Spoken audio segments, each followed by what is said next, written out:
No, the Palisades fire, it's not happening because of bad forest management.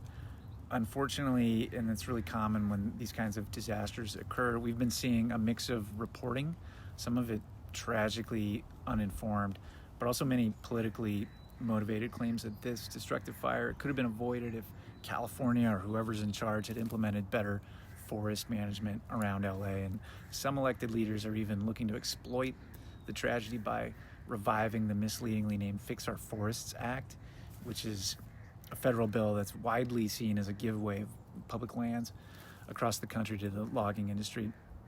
And that's just what we're dealing with right now. But let's be clear, the Santa Monica Mountains and the lower San Gabriel Mountains are predominantly chaparral shrubland ecosystems, and fire scientists across the board, from academia, government, conservation, agree that forest thinning and even prescribed burns generally are not appropriate in these ecosystems for a variety of reasons. And there isn't really currently any debate about that. One thing that's generally agreed upon is that nearly every destructive wildfire in recent years has coincided with severe wind events.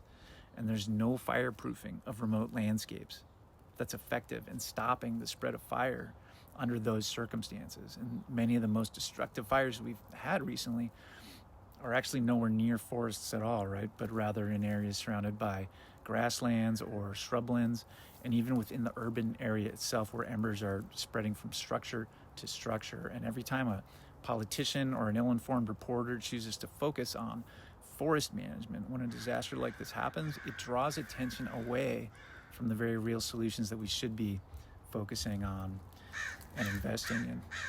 The only solutions that are truly demonstrated to be effective during severe wind-driven fires is home hardening and defensible space within 100 feet or less of structures, with the most vitally important zone being 0 to 5 feet from the structure. And that is where we should be focusing our energy and attention during this time of rebuilding and adaptation.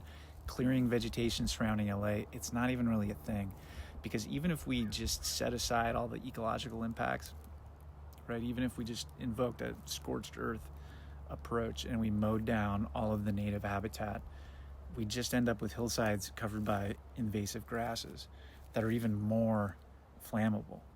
So Lahaina, remember, it started as a grass fire. The recent mountain fire started primarily as a grass fire. It's not about forest clearing, and we need to stay focused on the real solutions.